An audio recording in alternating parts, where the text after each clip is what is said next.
we have already done about the subject and we have also studied about the object कि दोनों जगह पर nouns आते हैं. We have studied about pronouns as well and we have studied about determiners. So today we will be doing the verbs. ठीक है?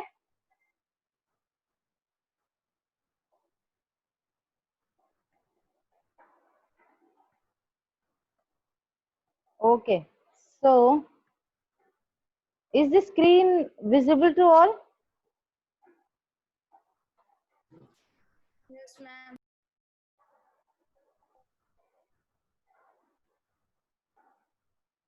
Yes, ma'am. Yes, ma'am. Okay.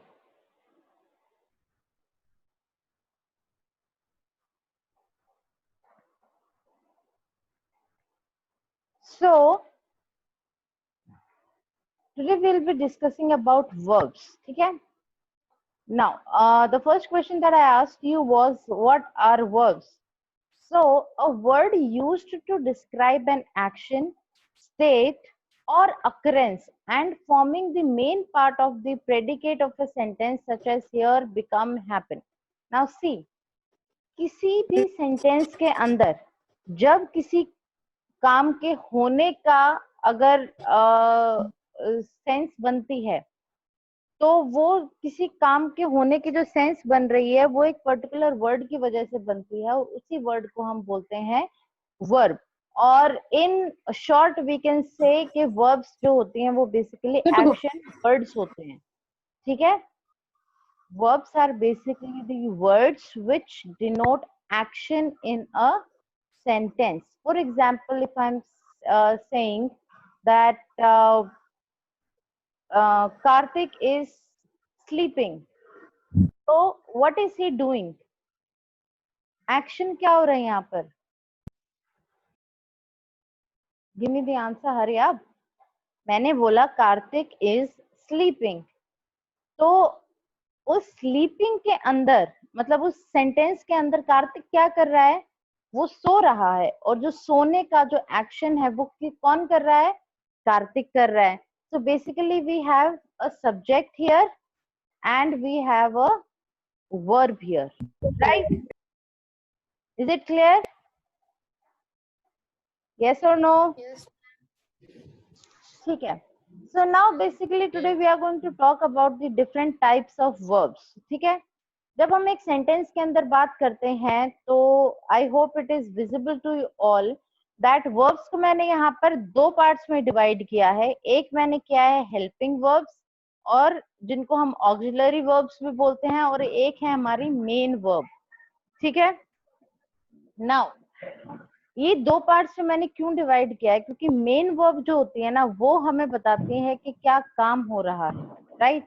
लेकिन जो हेल्पिंग वर्ब है जिनको ऑक्सिलरी वर्ब्स भी बोला जाता है वो हमारे सेंटेंस के अंदर कौन सा टेंस है उसको समझने में हेल्प करती हैं. और एक और चीज याद रखना कि अगर किसी सेंटेंस के अंदर मेन वर्ब नहीं है और सिर्फ हेल्पिंग वर्ब दे रखी है तो हम उस हेल्पिंग वर्ब को ही मेन वर्ब मान लेते हैं. ठीक है? मैंने यहाँ पर एक एग्जाम्पल दे रखा है, Ram is playing in the garden. तो यहाँ पर राम जो है वो क्या है? आपका सब्जेक्ट है, नाउन है, राइट?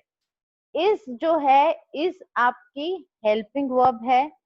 प्ले, प्ले आपकी मेन वर्ब है और इन द गार्डन, जो गार्डन है वो आपका ऑब्जेक्ट है. तो यहाँ पर मेन वर्ब्स और ऑक्सिलरी वर्ब्स क्लियर हुई आपको कि कौन सी मेन वर्ब होती है, कौन सी हेल्पिंग वर्ब्स होती हैं. नाउ सी, जो आपकी हेल्पिंग वर्ब्स हैं is, am, are, was, were, has, have और इसके बेसिकली ऑक्सिलरी वर्ब्स को भी हम आगे दो पार्ट्स में डिवाइड कर सकते हैं. एक होती है बी फॉर्म्स और एक होती हैं आपकी मॉडल्स. वो हम आगे जब हम मॉडल्स करेंगे और जब हम टेंस करेंगे तो तब मैं आपको करवाऊंगी वो चीज. ठीक है? अभी वो बहुत ज्यादा लेंथी हो जाता है इसलिए मैंने इसके अंदर नहीं डाला है. So right now we are only going to talk about the main verbs, not the helping verbs. Okay? लेकिन आप लोगों को पता होना चाहिए कि मेन वर्ब्स जो है वो दो टाइप की होती हैं, मेन वर्ब्स और helping verbs. Today we are only going to focus on the main verbs and जो हेल्पिंग वर्ब्स हैं वो हम जब टेंस करेंगे और मॉडल्स करेंगे तब उसके अंदर होंगी। ठीक है, यहाँ तक क्लियर है सभी को? यस और no? Yes, ma'am. Yes, ma'am. Now see, Yes, ma'am. अब जो चीजें हम आगे करने वाले हैं ना वो बहुत इंपॉर्टेंट है, ध्यान से देखना। कई बार है ना वर्ब्स के टाइप्स होते हैं अलग अलग, यहाँ पर हम मेन वर्ब के टाइप्स की बात कर रहे हैं। ठीक है, तो हमारे सामने आता है कि transitive verbs, intransitive verbs, regular verbs, irregular verbs, finite verbs, non finite verbs. तो ये बहुत ज्यादा कंफ्यूजिंग होते हैं, राइट? तो आज हम इन्हीं के बारे में पढ़ेंगे कि जो वर्ब के टाइप्स होते हैं इनकी क्या वैल्यू होती है, ये कहाँ पर किस तरीके से यूज की जाती है। क्लियर?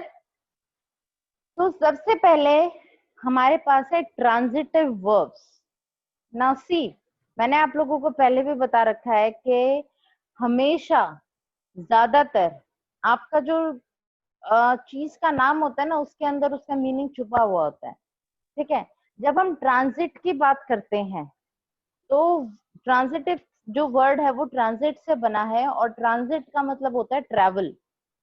ठीक है, तो transitive verbs needs to transfer its action to something or someone and object। तो यहाँ पर जब ट्रांसफर का, ट्रैवलिंग का जब वर्ड आ गया तो उसका मतलब बहुत क्लियर हो जाता है कि जो ट्रांसिटिव वर्ब्स होती हैं उन्हें अपना मीनिंग क्लियर करने के लिए हमेशा ऑब्जेक्ट की जरूरत होती है। Is that clear? जो भी ट्रांजिटिव वर्ब है उसका मीनिंग क्लियर करने के लिए उसको ऑब्जेक्ट की जरूरत पड़ेगी। अगर उसके पास ऑब्जेक्ट नहीं है तो उसका जो मीनिंग है वो क्लियर नहीं होगा। Is it clear to all? Yes ma'am. अब इसका कोई एग्जाम्पल दे सकता है मुझे? Ma'am he played. He played, ma'am ई सब्जेक्ट हाँ, cricket. He played cricket, ma'am ई सब्जेक्ट। हाँ, मैम ई तो हो गया सब्जेक्ट, प्लेड हो मान गया लो, वर्ब, क्रिकेट हो हाँ, गया ऑब्जेक्ट। ऑब्जेक्ट। तो अगर मैं यहाँ पर बोल देती सिर्फ ही प्लेड तो सेंटेंस कंप्लीट है इनकम्प्लीट है? इनकम्प्लीट। इनकम्प्लीट है। क्यों? बिकॉज हमें ये नहीं पता कि वो बच्चा क्या खेल रहा है, राइट? तो यहाँ पर जब मैंने बोला कि ही प्लेज या फिर ही प्लेड क्रिकेट, तो जब तक क्रिकेट वर्ड नहीं आएगा तब तक हमें नहीं पता चलेगा कि वो एक्चुअली में क्या खेल रहा था। तो सेंटेंस का जो मीनिंग है, वर्ब का जो बेसिक मीनिंग है वो क्लियर नहीं होगा। Is it clear to all? So transitive verbs are basically the words which needs to have an object in order to clear its meaning। ठीक है, ट्रांजिटिव वर्ब्स में किसी को कोई डाउट है? No, ma'am. Okay, so next we are going to talk about intransitive verbs। अब transitive का मतलब है कि उसको ऑब्जेक्ट की जरूरत है अपना मीनिंग क्लियर करने के लिए। इनट्रांजिटिव उसी का ऑपोजिट हो जाएगा। इनट्रांजिटिव वर्ड्स होता है कि उनको अपना मीनिंग क्लियर करने के लिए ऑब्जेक्ट की जरूरत नहीं होती। ठीक है, transitive verbs does not require an object to act upon। they do not need an object in order to clear their meaning। for example, अगर मैं बोलती हूँ कि the baby smiles, अब बेबी स्माइल कर रहा है, ये अपने आप में सेंटेंस कंप्लीट है, इसको किसी ऑब्जेक्ट की जरूरत नहीं है, राइट?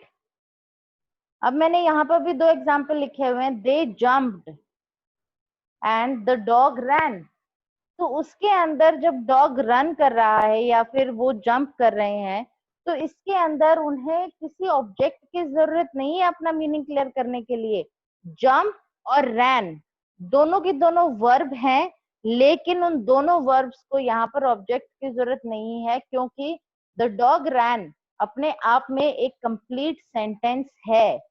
सो यहाँ पर जंप और रैन दोनों की दोनों आपकी ट्रांजिटिव वर्ब्स हैं, as they do not require any object for clarifying their meaning. समझ में आई बात? ट्रांजिटिव जिनको अपना मीनिंग क्लियर करने के लिए ऑब्जेक्ट की जरूरत होती है, और इनट्रांजिटिव जिनको अपना मीनिंग क्लियर करने के लिए ऑब्जेक्ट की जरूरत नहीं होती है। यहां तक क्लियर है बात सभी को?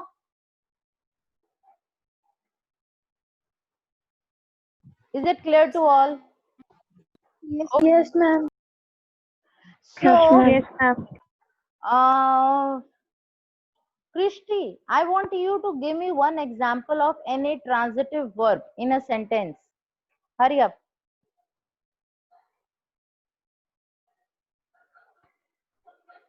ट्रांजिटिव वर्ब का एक सेंटेंस में मुझे एग्जांपल दो जल्दी से। कृष्टि,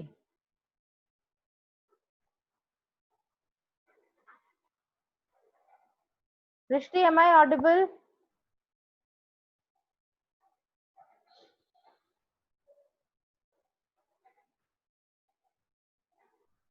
Am I audible to all?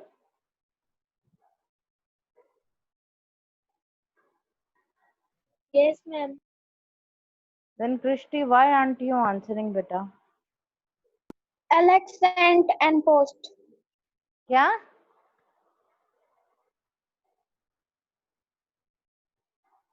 क्या कह रहे हो कृष्टि?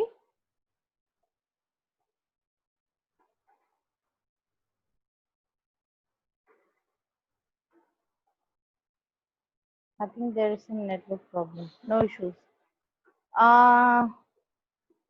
Next, we are going to focus on what are regular verbs and what are irregular verbs. ठीक है? देखो, हमने ट्रांजिटिव के बारे में पढ़ लिया कि ट्रांजिटिव को ऑब्जेक्ट की जरूरत होती है अपना मीनिंग क्लियर करने के लिए। हमने इंट्रांजिटिव के बारे में पढ़ लिया कि उनको ऑब्जेक्ट की जरूरत नहीं होती अपना मीनिंग क्लियर करने के लिए। नेक्स्ट हम बात कर रहे हैं रेगुलर वर्ब्स की और इरेगुलर वर्ब्स की। अब हम सबको पता है, हम थर्ड ग्रेड से ये चीज पढ़ते हुए आ रहे हैं कि हर वर्ब की 3 फॉर्म्स होती हैं, first form, second form, third form. Is that correct? Yes और no? Yes, ma'am. Yes, ma'am. तो जो भी वर्ब की 3 फॉर्म्स होती हैं, तो रेगुलर और इरेगुलर हम इनकी तीनों फॉर्म्स को देखकर ही जज करते हैं कि इनमें से कौन सी वर्ब रेगुलर है और कौन सी वर्ब इरेगुलर है। ठीक है? देखो, अब मैंने बोला रेगुलर, रेगुलर मतलब क्या होता है? जो डेली, जो यूजुअल होता है, जो सभी के पास है, या फिर which is very common, which is very ordinary, right? तो रेगुलर वर्ब्स का मतलब होता है कि वो वर्ब्स जिनके पास्ट और पास्ट पार्टिसिपल की जो फॉर्म होती है वो बहुत ही रेगुलर होती है, बहुत सिंपल होती है। और वो कैसे बनाते हैं? हम सिर्फ उसके पीछे ईडी लगाकर। ठीक है? अब कई बार क्लास में कई बार मैं इस चीज को नोटिस करती हूँ कि बच्चों को बोलते हैं कि इसकी थर्ड फॉर्म क्या होगी, तो वो बिना सोचे समझे पीछे ईडी लगा देते हैं सिर्फ उसके, चाहे उसके पीछे लगना हो चाहे ना लगना हो। ठीक है? तो उसी चीज को, उसी डिफरेंस को समझने के लिए हम रेगुलर और इरेगुलर वर्ब्स को पढ़ते हैं। रेगुलर वर्ब्स वो होते हैं जिनके पीछे एक बहुत ही कॉमन पैटर्न होता है उनकी फॉर्म्स को चेंज करने का, और वो होता है ईडी लगाकर। ठीक है? Walk, walked, walked, dance, dance, dance, right? ये तो सभी को पता होगा ना यहाँ तक तो? यस और no?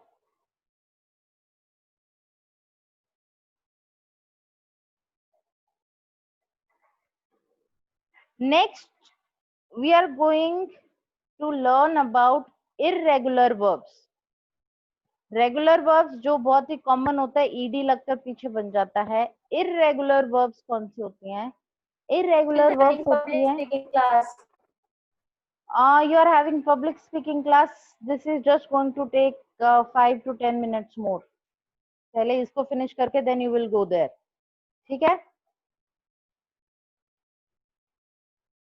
and it's your choice, Kanika. If you want to go there, I don't have any problem.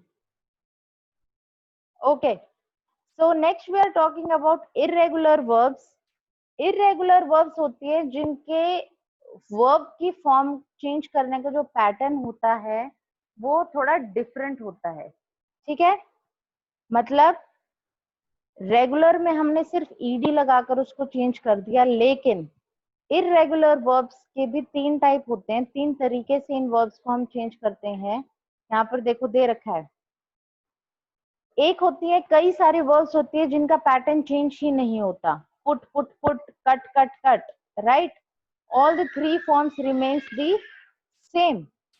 दूसरा होता है verbs in which 2 of the 3 forms are the same. ऐसी वर्ब्स होती हैं जिसकी प्रेजेंट, पास्ट और पास्ट पार्टिसिपल में से कोई भी 2 वर्ब्स जो होते हैं वो सेम होती हैं, ठीक है। एग्जाम्पल यहाँ पर दे रखा है सिट, सैट, सैट। तो यहाँ पर जो प्रेजेंट है वो सिट है, लेकिन उसके बाद की जो दोनों फॉर्म्स है दोनों सैट सैट है, means they both are similar, okay. और थर्ड टाइप की जो होती हैं वो होती हैं ड्रिंक, ड्रैंक, ड्रंक, मीन्स तीनों की तीनों फॉर्म्स एक दूसरे से बिल्कुल अलग होती हैं, ठीक है। सो रेगुलर जो ईडी लगकर बन जाती हैं, और बाकी की अगर तीनों सेम रहती हैं, चाहे एक 2 सेम हो या फिर तीनों अलग हो, तो उन्हें क्या बोलते हैं हम, irregular verbs. Is it clear to all? Yes ma'am. Regular irregular में किसी को डाउट है? No, ma'am. Okay, the last that we are going to learn is finite and non-finite verbs. ठीक है, ये थोड़ा सा डिफिकल्ट है समझने में, सो प्लीज इसको थोड़ा सा फोकस करना, इसको समझने की कोशिश करना, ठीक है। When I'm saying finite verbs, ठीक है, finite verbs change their forms when there is a change in the number or person of the subject. Finite verbs also have different forms in different tenses. देखो, हम सबने पढ़ रखा है subject verb agreement, ठीक है, उसको हम और भी डिटेल में करेंगे नेक्स्ट क्लास में, लेकिन फिलहाल के लिए आप इतना समझो कि सब्जेक्ट वर्ब अग्रीमेंट का मतलब होता है कि जो सब्जेक्ट होता है और जो वर्ब होती है वो दोनों आपस में मैच करने चाहिए। और मैच किस तरीके से करेंगे कि अगर आपका सब्जेक्ट सिंगुलर है तो आप अपनी वर्ब को भी सिंगुलर रखोगे, अगर आपका सब्जेक्ट प्लूरल है तो आप वर्ब को भी प्लूरल रखोगे, ठीक है। फॉर एग्जाम्पल, ही के साथ आप हमेशा इज लगाते हो, यस और नो? ही के साथ आप इज लगाते हो, दे के साथ आप आर लगाते हो। हम ही के साथ आर तो नहीं लगाते ना, क्यों नहीं लगाते? बिकॉज ही जो है वो सिंगुलर है और आर जो है वो एक प्लूरल हेल्पिंग वर्ब है, ओके। तो ये होता है सब्जेक्ट वर्ब अग्रीमेंट, कि उन दोनों के बीच में एक अग्रीमेंट रहता है कि जो वर्ब है वो हमेशा डिपेंड करेगी on the number of the subject, ठीक है। तो फाइनाइट वर्ब्स का भी कुछ इसी तरीके से होता है कि जो फाइनाइट वर्ब्स होती हैं वो अपने आप को चेंज कर लेती हैं अकॉर्डिंग टू द नंबर और पर्सन ऑफ द सब्जेक्ट। अगर हमारा सब्जेक्ट सिंगुलर है तो वो अपनी वर्ब को चेंज, वर्ब जो है वो अपनी फॉर्म को चेंज कर लेगी। फॉर एग्जाम्पल, इफ आई से, मैंने एग्जाम्पल दे रखा है, सिड प्लेज क्रिकेट और दे प्ले क्रिकेट। अब दोनों के दोनों ये हैं तो आपके प्रेजेंट टेंस में, सिड प्लेज क्रिकेट ये भी प्रेजेंट टेंस है और दे प्ले क्रिकेट ये भी आपका प्रेजेंट टेंस है, राइट। लेकिन फर्क क्या है यहाँ पर, सिड जो है वो एक सिंगुलर सब्जेक्ट है, ठीक है, वो सिंगुलर है और सिंगुलर के साथ हमेशा प्रेजेंट टेंस का स्ट्रक्चर क्या होता है? कोई मुझे बता सकता है प्रेजेंट टेंस का, सिंपल प्रेजेंट का स्ट्रक्चर? सब्जेक्ट प्लस वर्ब की first form plus S or yes. Yes, yes, correct. Subject plus verb की फर्स्ट फॉर्म प्लस एस या ईएस प्लस ऑब्जेक्ट। देखो अब एस या ईएस क्यों लगता है, क्योंकि हमारा अगर सब्जेक्ट जो है वो सिंगुलर है तो हम वर्ब के साथ एस या ईएस लगाएंगे, लेकिन अगर हमारा सब्जेक्ट वो प्लूरल है तो हम वर्ब के साथ एस या ईएस नहीं लगाते हैं। ठीक है, तो फाइनाइट वर्ब्स वो होती हैं जो सब्जेक्ट के अकॉर्डिंग अपनी फॉर्म को चेंज कर लेती हैं। तो प्ले जो है वो एक फाइनाइट वर्ब है, बिकॉज जब सिड था यहाँ पर तो उसने अपने साथ एस लगा लिया, लेकिन जब दे हो गया तो उसने अपने साथ अपने एस को हटा दिया। Right, so finite verbs are the verbs जो अपने फॉर्म को चेंज कर लेती हैं if there is a change in the subject. Clear, ये चीज क्लियर हुई सभी को? Yes, ma'am. Yes, ma'am.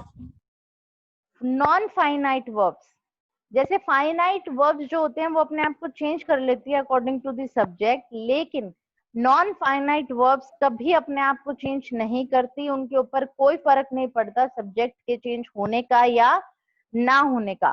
अब एक चीज को ध्यान रखना है यहाँ पर कि नॉन फाइनाइट वर्ब्स जो होती हैं वो बेसिकली आपको हमेशा जहां वहां पर मिलेंगी जहां पर सब्जेक्ट सेंटेंस के अंदर दो वर्ब्स होंगे। देखो, non-finite verbs do not change their form when the number or person of the subject changes. He worked hard to pass the exam. अभी सेंटेंस के अंदर ये देखो कि वर्ब कौन कौन सी हैं, एक है या एक से ज्यादा है? जल्दी बताओ मुझे, we are running out of time.